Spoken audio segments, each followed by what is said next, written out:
pray for the welfare of the whole humanity. Om Stapakaya cha dharmasya sarvadharmasvarupine Stapakaya cha dharmasya sarvadharmasvarupine Avataravariष्ठाय Ramakrishnaaya te namaha Asato ma sadgamaya Tamaso ma jyotirgamaya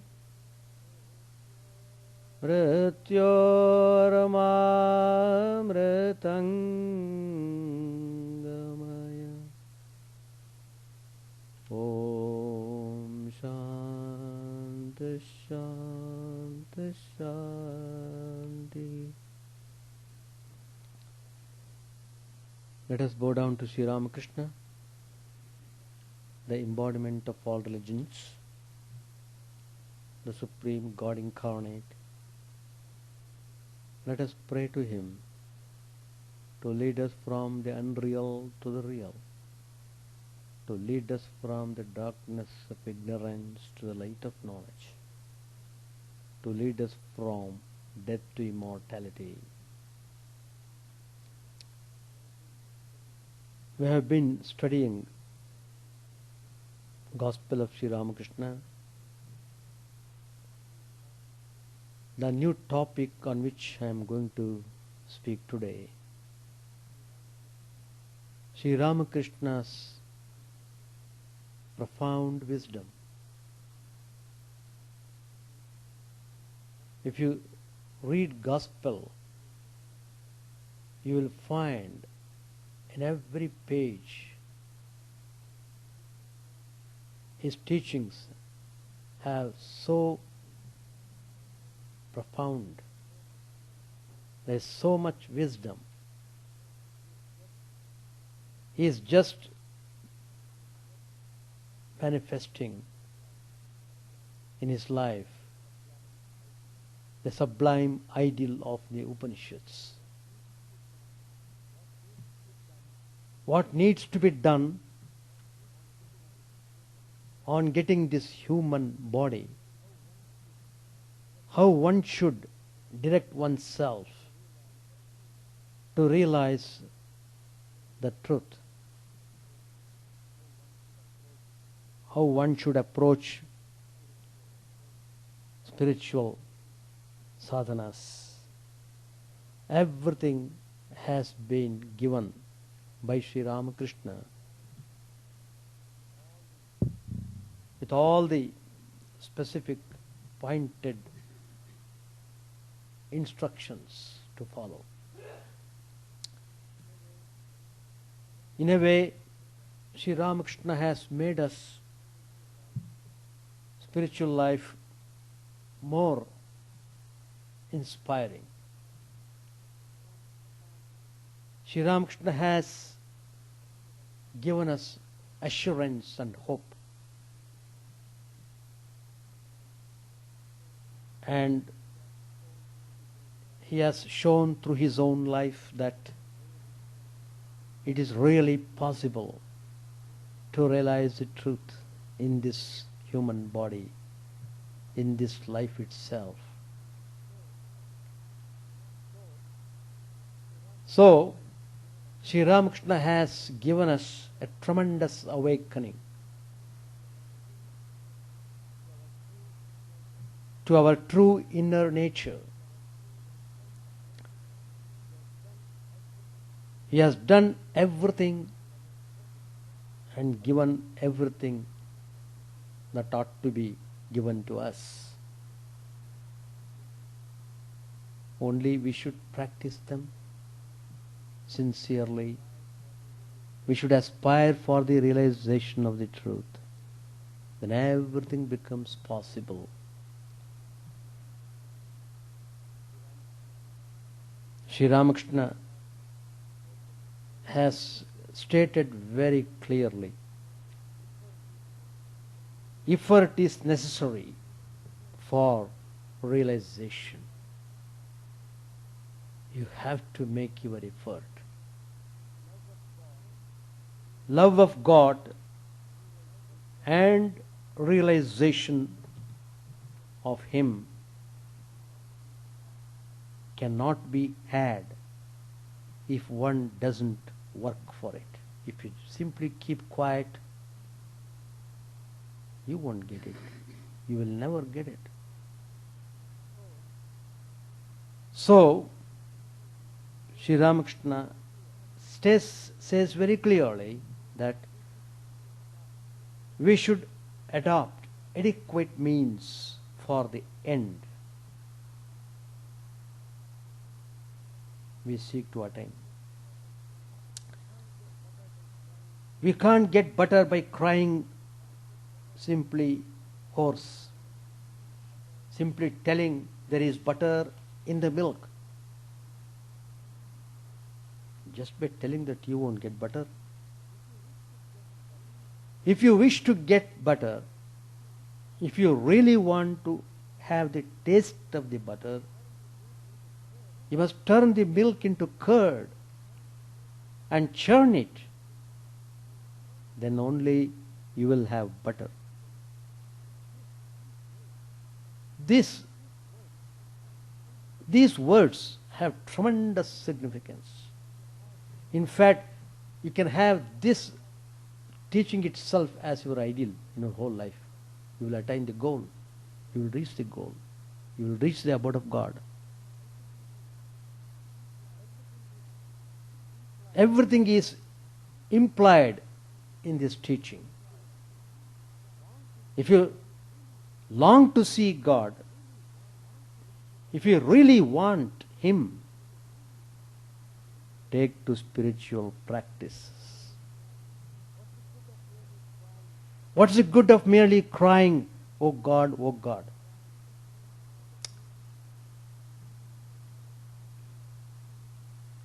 In where it is, in Baltimore, I was walking just outside the devotee's home. I was hearing some conversation going on in somebody's house in the backyard. The ladies were talking loudly, and every word was clearly heard by me walking in the street. And one lady was talking, "Oh my God, oh my God," like this she was crying. That much I heard. Probably she was trying to explain something. So casually, in a very light-hearted way, she was saying that. Many people we see talking about God in this fashion. So, simply by crying, "Oh God, what happened to me," etc., will not solve the problem. Unless you jump into spiritual practices, unless you make your effort, you will never be able to experience the vision of God, and you will never be able to overcome suffering, and you will not be able to realize the meaning of real happiness, and you won't get real peace of mind. There's a famous Sanskrit verse which tells, "Purva janma kritam karma daivamityabhidiyate tasmat purushakarena yatnam kuryadatantritaha." The meaning of this verse is that The karma done in the previous birth is called daivam. In other words, it is called destiny. Therefore, one should exert indefatigably to overcome misfortune and misery. People generally think that destiny is an extraneous force gripping them and swaying them according to its whim. Many people talk in that way. Oh, my destiny is like that. Destiny is really man's own creation. The result of a person's actions in past lives is conveniently called destiny. We can and do create our destiny. Therefore, wisdom lies in placing all faith in human endeavor and working on tirelessly.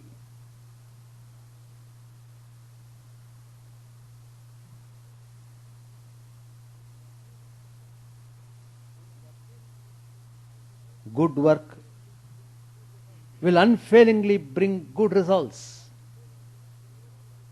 We need not wail over the idiosyncrasies of an erratic fate. This reminds me of Swami Vivekananda's Song of Sannyas, in which every day morning we pray.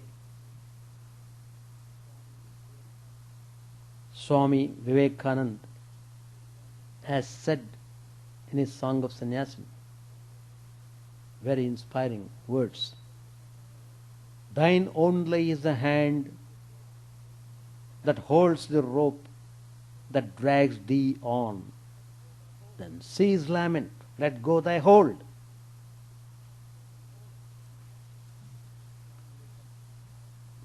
Swami Vivekananda points out,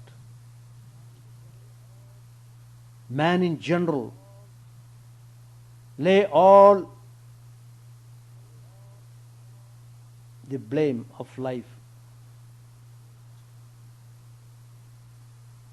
on their fellow men. So men in general lay all the blame of life on their fellow men, or failing that, on God. Or they conjure up a ghost and say it is fate. Where is fate? And who is fate? None else has the blame, none has the praise. We make our own destiny. These are the words of Swami Vivekananda. One saint has said, a strict belief in fate is the worst kind of slavery. On the other hand, there is comfort in the thought that God will be moved by our prayers. Sri Ramakrishna has said, if you are passing through crisis, terrible suffering, just go to the shrine, sit down there for a while, pray to him wholeheartedly. You will see tremendous peace in the mind. Another philosopher has said a very significant statement. Thoughts lead on to purposes. Purposes go forth in action. Actions form habits. Habits decide character, and character fixes our destiny. Beautiful. That means organize your thoughts properly. Be fully aware what you are thinking. Thought translates into action. Action forms habit. Habits form samskaras, which form character.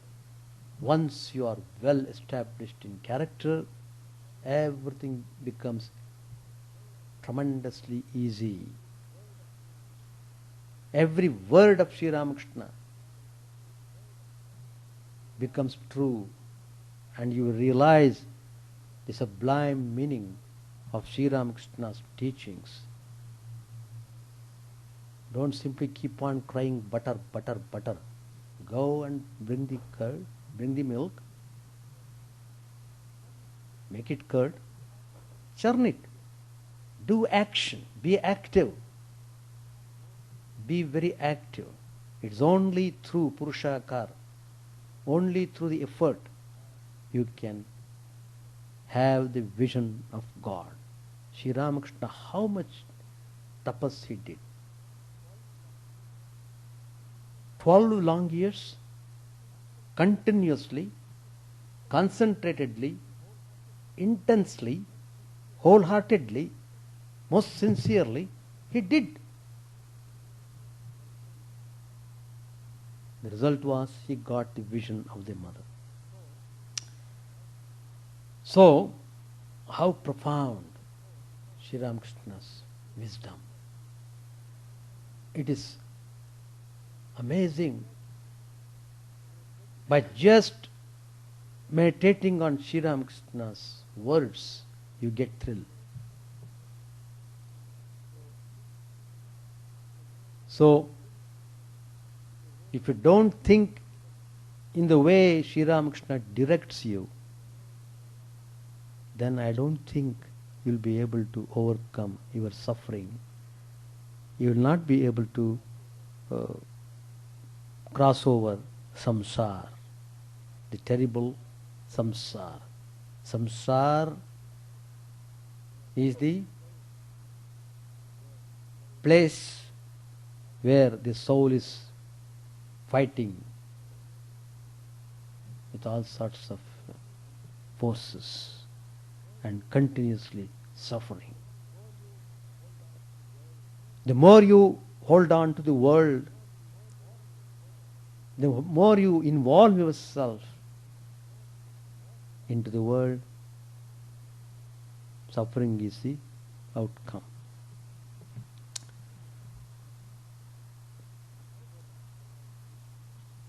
Another profound teaching of Sri Ramakrishna, which I have noted in the Gospel, which is remarkably impressive for the spiritual seekers, how truly Sri Ramakrishna explains the whole philosophy of the Upanishads in just few words.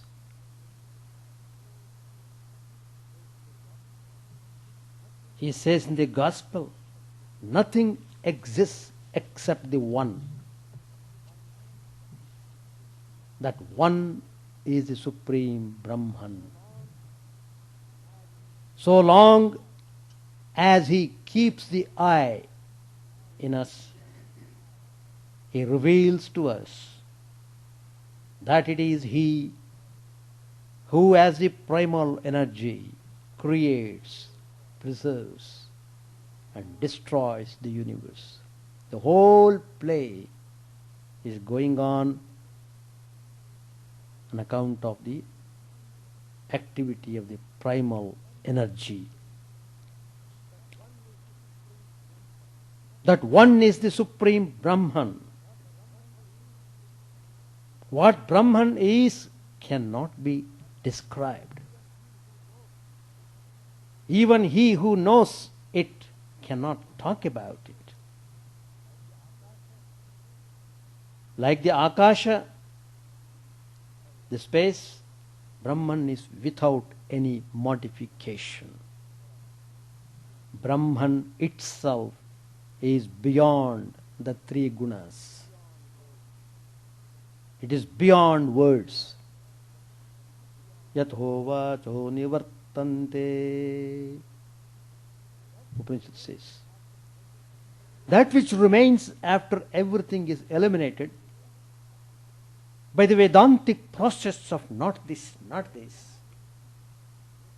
and which is of the nature of bliss, is Brahman. God alone is the substance, and all else illusory. God alone is real, and all else has only 2 days existence.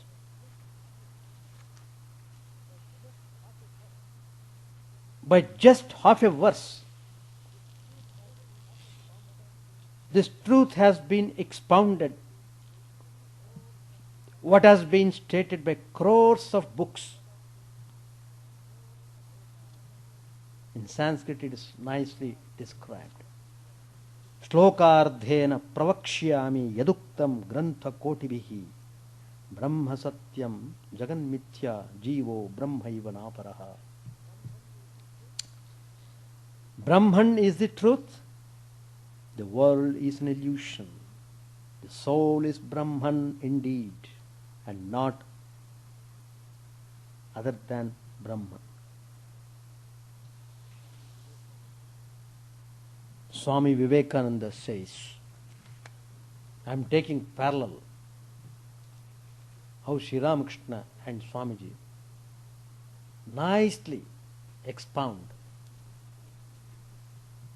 the philosophy of Vedanta in such simple terms. Swami Vivekananda says in his teachings, Brahman is one, but he is at the same time appearing to us as many on the relative plane. Name and form are the root of this relativity.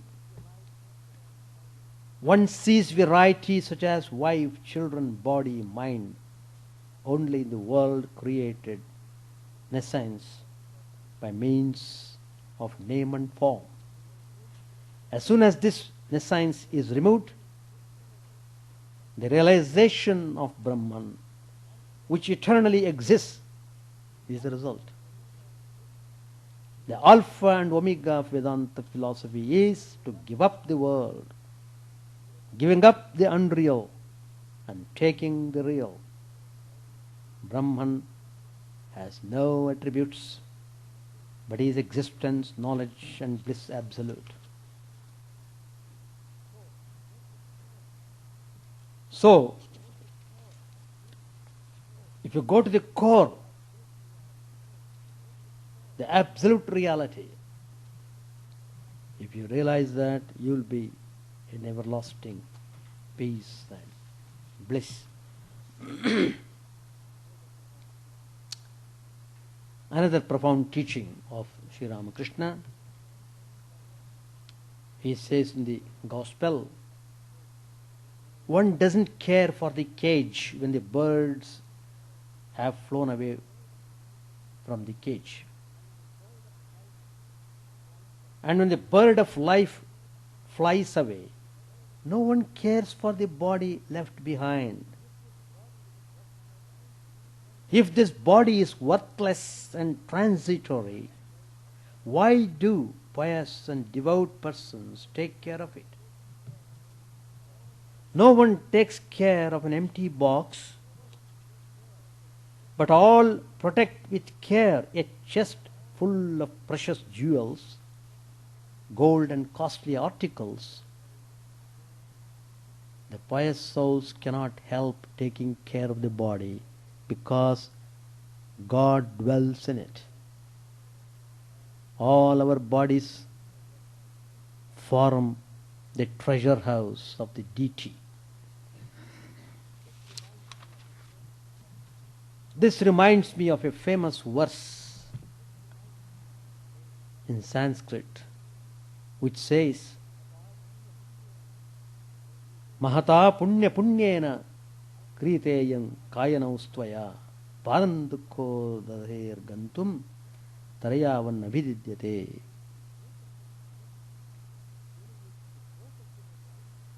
Its meaning is, the boat of this body has been chartered by you at a very heavy price, namely all your meritorious acts. On account of those meritorious acts, you have procured this human body. Why? In order to cross over to the other bank of the ocean of sorrow and grief. Pass on and cross while the boat does not break yet. That means, before the body drops down, do some sadhana and get some achievement spiritually. That's the meaning. Acharya Shankara says that for all beings,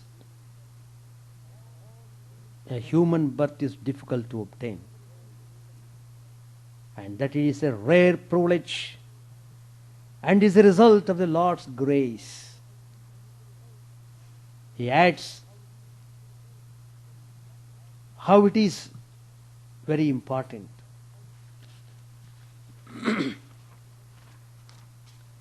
Having this body,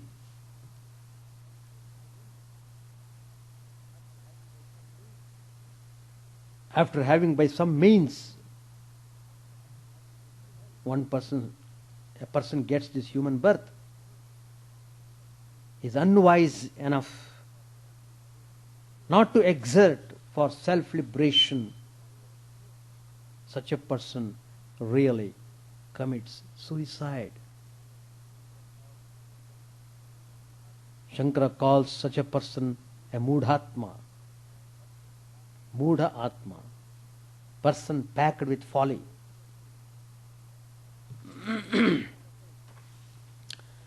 Swami Vivekananda says about this point, how Swami Vivekananda views. He says in his teachings, there is but one temple, and that temple is this body. It is the only temple that ever existed. In this body, he resides, the Lord of the souls and the King of kings. The human body is not to be regarded as a mere conglomeration of matter. It has more than physical significance. One should know all these things. There's a famous verse, Kashi Panchaka, how it glorifies the body. Don't think this human body is very ordinary. It is really, really very, very extraordinary, very special. Really very special. In this Kashi Panchak, it is described, Kashi Kshetram Shariram Tribhuvana Jatare Vyapini Jnanaganga Bhaktihi Shraddha Gayeyam Nija Guru Charana Dhyana Yogaha Prayagaha Vishveshoyan Turiyaha Sakala Jana Manaha Sakshi Bhuto Antaratma Dehe Sarvam Madiye Yadi Vasati Punastirya Manyat Kimasti. It's a beautiful verse. The meaning is, the body is the sacred field of Kashi. This body itself is compared to Kashi Varanasi, the famous pilgrim center. Pervading the womb of the three worlds is the Ganges of wisdom. Ganges of wisdom. Devotion and earnest faith are indeed Gaya.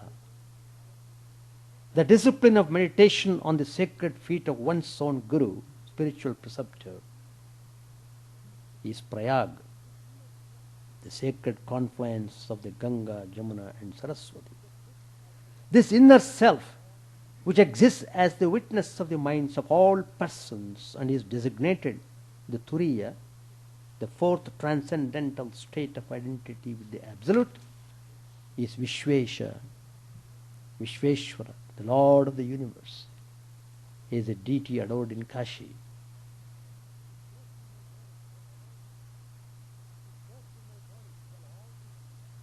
If thus in my body dwell all these varieties, what other tirtha, holy and adorable spot is there over and above the body? Sri Ramakrishna says in his teachings, God dwells in the body as a piston rod in a syringe. He is in the body and yet apart from it.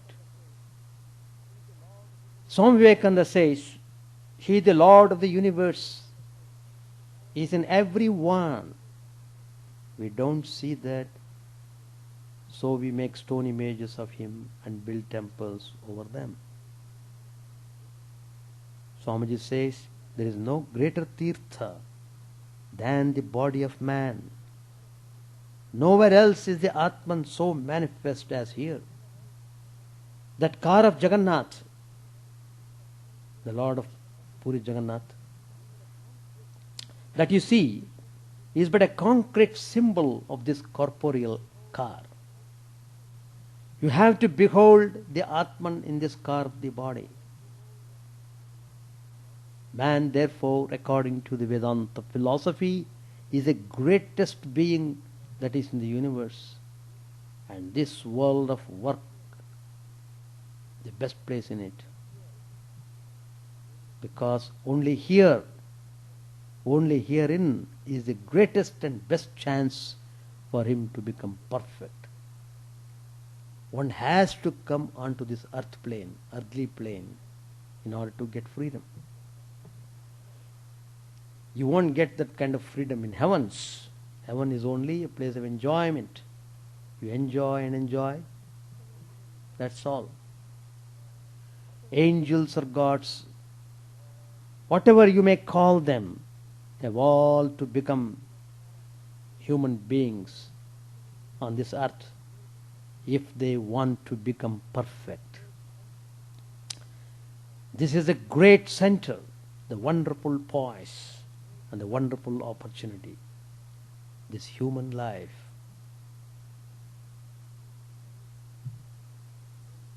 And how Sri Ramakrishna used his human life, how he utilized the whole time, and how his whole system geared up towards realizing the truth, towards seeing the Divine Mother. So, Sri Ramakrishna clearly has told us to make proper effort, make use of this human body properly, use it properly, use this vehicle to reach the abode of God. You have come here to continue your spiritual journey. Don't distract yourself in any other way. Then you are sure to get joy and bliss. Sri Ramakrishna asked Haripada, page 721, why hasn't Mahendra Mukherjee come here lately? Haripada answered, I am not quite sure why.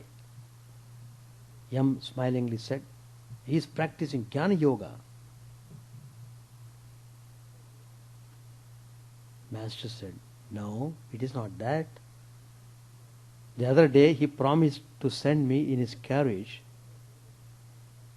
to the theatre to see a play about the life of Prahlada, but he didn't send the carriage. Perhaps that is why he doesn't come.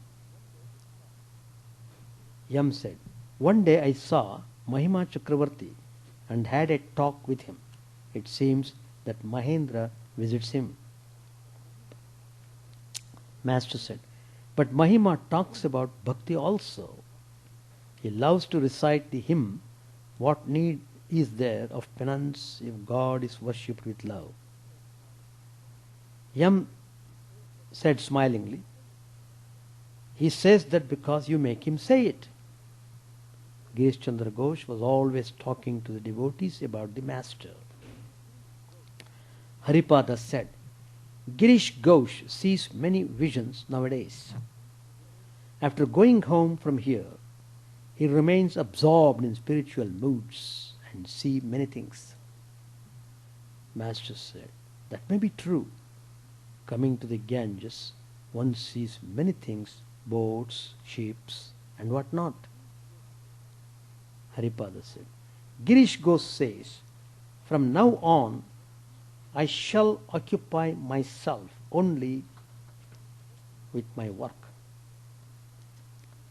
In the morning, on the stroke of the clock, I shall sit down with my pen and inkpot and write for the whole day. He makes the resolve, no doubt, but cannot carry it out. No sooner do we visit him, than he begins to talk about you. You asked him to send Narendra here in a carriage. He said, I shall hire a carriage for Narendra. At 5 o'clock, the younger Naren was ready to go home. Sri Ramakrishna stood by his side on the northeast veranda and gave him various instructions. Then the boy saluted the Master and departed. Many of the devotees also took their leave. Sri Ramakrishna was sitting on the small couch talking to Mohini. Mohini's wife was almost mad with grief on account of her son's death. Sometimes she laughed and sometimes she wept, but she felt peaceful in Sri Ramakrishna's presence. Master said, how is your wife now? Mohini answered, she becomes quiet whenever she is here, but sometimes at home she becomes very wild. The other day she was going to kill herself. When Sri Ramakrishna heard this, he appeared worried. Mohini said to him humbly, please give her a few words of advice. Master said, don't allow her to cook. That will heat her brain all the more, and keep her in the company of others so that they may watch her. It was dusk. Preparations were going on in the temples for the evening worship. The lamp was lighted in the Master's room and incense was burnt. Seated on the small couch, Sri Ramakrishna saluted the Divine Mother and chanted her name in a tender voice. There was nobody in the room except Yam, who was sitting on the floor. Sri Ramakrishna rose from the couch. Yam also stood up. The Master asked him to shut the west and north doors of the room. Yam obeyed and stood by Sri Ramakrishna on the porch. The Master said that he wanted to go to the Kali temple. Leaning on Yam's arm, he came down to the terrace of the temple. He asked Yam to call Babu Ram and sat down. After visiting the Divine Mother, the Master returned to his room across the court, chanting, O Mother, Mother, Rajarajeshwari. Sri Ramakrishna entered his room and sat on the small couch. He had been passing through an extraordinary state of mind. He could not touch any metal. He had said a few days before, it seems the Divine Mother has been removing from my mind all ideas of possession. He had been eating from plantain leaves and drinking water from an earthen tumbler. He could not touch a metal jar, so he had asked the devotees to get a few earthen jars for him. If he touched metal plates or pots, his hand ached as if stung by a horned fish. Prasanna had brought a few earthen pots, but they were very small. The Master said with a smile, These parts are too small. But he's a nice boy. Once I asked him to take off his clothes, and he stood naked in front of me. What a child he is. Tarak of Bulgaria arrived with a friend and bowed low before Sri Ramakrishna, who was sitting on the small couch. The room was lighted by an oil lamp. A few devotees were sitting on the floor. Tarak was about 20 years old and married. His parents didn't allow him to come to Sri Ramakrishna. He lived mostly at his home near Bo Bazar. The master was very fond of him. Tarak's friend had a tamasic nature. He rather scoffed at the master and religious ideas in general. Master said to Tarak's friend, "Why don't you go and visit the temples?" Friend answered, "Oh, I have seen them before." Master said, "Is it wrong for Tarak to come here?" Friend answered, "You know best." Master, pointing to him, said, "He is a headmaster." Friend, "Oh." Sri Ramakrishna asked about Tarak's health and talked with him at length. Tarak was ready to leave. Sri Ramakrishna asked him to be careful about many things. Master said, "My good man, beware. Beware of lust and gold. Once you sink in the maya of a woman, you will not be able to rise. It is a whirlpool of the Vishalakshi, a stream near Kamarpuko. He who has fallen into it cannot pull himself out again. Come here now and then." Tarak said, "My people at home don't let me." A devotee said, "Suppose someone's mother says to him, 'Don't go to Dakshineshwar.' Suppose she curses him, saying, 'If you go there, you will be drinking my blood.'" Master answered, "A mother who says that is no mother. She is the embodiment of avidya. There is no sin in disobeying such a mother. She obstructs her son's path to God.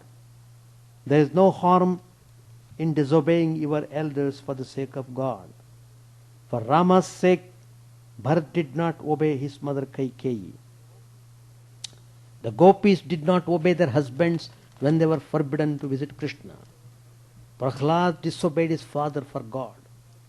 Vali disregarded the words of Shukracharya, his teacher, in order to please God. Vibhishan went against the wishes of Ravan, his elder brother, to please Rama. But you must obey your elders in all other things. Let me see your hand." Sri Ramakrishna took Tarak's hand into his own and seemed to feel its weight. A few moments later he said, "There is a little crookedness in your mind, but that will go. Pray to God a little and come here now and then. Yes, that twist will go. Is it you that have hired the house at Bobazar?" Tarak answered, "Not I, sir, but my parents." Master smilingly said, "They are you. Is it because you are afraid of the tiger?" Tarak had a young wife. Did the master mean that a woman is like a tiger to a man? Tarak saluted Sri Ramakrishna and took his leave. The master lay down on the small couch. He seemed worried about Tarak. Suddenly he said to Yam, "Why do I worry so much about these young boys?" Yam kept still. He was thinking over a reply. The master asked him, Why don't you speak?" Mohini's wife entered the room and sat on one side. Sri Ramakrishna spoke to him about Tarak's friend. Master asked, "Why did Tarak bring that fellow with him?" Yam said, "Perhaps he wanted a companion for the road. It's a long way from Calcutta, so he brought a friend with him." The master suddenly addressed Mohini's wife and said, by unnatural death one becomes an evil spirit. Beware. Make it clear to your mind. Is this what you have come to after hearing and seeing so much? Mohini was about to take his leave. He saluted Sri Ramakrishna. His wife also saluted the master, who stood near the north door of the room. Mohini's wife spoke to him in a whisper. Master asked, "Do you want to stay here?" Mohini's wife answered, "Yes, I want to spend a few days with the Holy Mother at the Nahabat. May I?" Sri Ramakrishna said, "That will be all right. But you talk of dying. That frightens me. And the Ganges is so near." That completes this chapter. Next Tuesday, I will begin the chapter 38 with the devotees in Calcutta. So, now it is your session. Any question or doubts or discussion or anything you want to ask? People, many times they would come to Sri Ramakrishna, and Sri Ramakrishna would give lot of instructions. Then suddenly one person would, that means they have to do some practice in order to cherish that. What about Jyotirmayananda? Anything to say? Now coming to Vedanta, now it is true with Eastern people also. Renunciation is not so easy. And it's not that everybody should become a monk. Sri Ramakrishna himself tells, being a householder, you can be a very good devotee and you can serve the humanity. There's a lot of scope in nourishing spiritual qualities in your life. And but whether you are in family life or in a monk's life, what is needed is real earnestness. If you are able to have that earnestness in spite of living in a family life, very good, God is always with you. But is it possible to be that way? People talk, but it's really very difficult because they get so much involved in the things of the world and in the enjoyment of the world. They were so absorbed in such things. Instead of pursuing the spiritual path, they even ridicule all the spiritual practices, and they say that the way how they are living itself will make them go towards spirituality at some point of time. The point is this, that what is the meaning of renunciation? That you have to understand. Whether you are a family man or a monk, renunciation means mind should be turned towards God. The more the mind turns towards God, the more you are renouncing the other things responsible for distracting the mind. Anything that distracts the mind, you must stop. If you don't stop, then be ready to have the consequence. Don't grumble afterwards. Why I could not see God? Why I didn't have this? Why? Even if you repeat 1,000 times why, you know the answer yourself. You don't have to ask that question at all. Unless you stop distracting your mind, you can't get into God. That's the point. And if you say, I want to have the world, I can't give up all the world, I can't give up the world, at the same time, I can't give up God. That's also true. But sailing in two boats will not help you. You will not be able to make an inch forward. Either you must be worldly or you must be spiritual. Or at least you must struggle. Even though you are in the world, you must be like Padmapatram Ambhasa, like lotus leaf on the water. But how many householders are able to live that way? So, whether America or India, Russia, any country, spiritual ideas are same, wherever it is, wherever they are. Even in Catholic Church, Orthodox Catholic churches, they also uh, give very important, they give importance for maintaining celibacy. And unless you maintain the pure attitude in the mind, you will not be able to fight with Maya. What is after all this playing in the world? It is you are being involved, you are under delusion. So you will not be able to cross Maya. That's the problem. So first of all, you must decide what you want. Do you really want God? Yes. Then this is the method you have to go. So, you must find out yourself what are the distracting thoughts in your mind that are obstructing your spiritual path. Take steps accordingly, whatever way you want to do. Suppose you are in the family life, still you are able to do your practices properly, it's perfectly all right. There are many household devotees of Sri Ramakrishna. In fact, in Gospel there are 2 chapters earmarked for the householders, advice to householders. If a householder lives the life like that, he is more than a saint. He is more than a yati. We shall stop. Chant the name of the Lord and His glory unceasingly, that the mirror of the heart may be wiped clean and quench that mighty forest fire, worldly lust raging furiously within.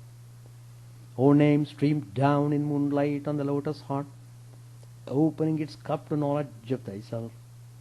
O self drowned deep in the waves of His bliss, tasting His nectar at every step, bathing in His name that bought for weary souls. Various are thy names, O Lord, in each and every name thy power resides. No times are set, no rites are needful for chanting of thy name. So vast is thy mercy, how huge then is my wretchedness, who find in this empty life and heart no devotion to thy name. O my mind, be humbler than a blade of grass, be patient and forbearing like a tree. Take no honor to thyself, give honor to all. Chant unceasingly the name of the Lord. O Lord and soul of the universe, mine is no prayer for wealth or retinue, the playthings of lust or the toys of fame. As many times as I may be reborn, grant me, O Lord, a steadfast love for thee. A drowning man in this world's fearful ocean is thy servant, O sweet one. In thy mercy consider him as dust beneath thy feet. Ah, how I long for the day when an instant's separation from thee, O Lord, will be as 1,000 years, when my heart burns away with its desire, and the world without thee is a heartless void. Prostrate at thy feet let me be, in unwavering devotion, neither imploring the embrace of thine arms, nor bewailing the withdrawal of thy presence. Though with tears my soul ascend, O thou who stillest the hearts of thy devotees, do with me what thou wilt, for thou art my heart's beloved, thou and thou alone. O Lord, lead us from the unreal to the real, lead us from darkness to light, and lead us from death to immortality. May all be free from dangers, may all realize what is good, may all be actuated by noble thoughts, may all rejoice everywhere, may all be happy, may all be free from disease, may all realize what is good, may none be subject to misery. May the wicked become virtuous, may the virtuous reign tranquility, may the tranquil be free from bonds, may the freed make others free. May good betide all people, may the sovereign righteously rule the earth, may all beings ever attain what is good, may the worlds be prosperous and happy, may the clouds pour rain in time, may the earth be blessed with crops, May all countries be freed from calamity. May holy men live without fear. May the Lord, the destroyer of sins, the presiding deity of all sacred works be satisfied. For he being pleased, the whole universe becomes pleased. He being satisfied, the whole universe is satisfied.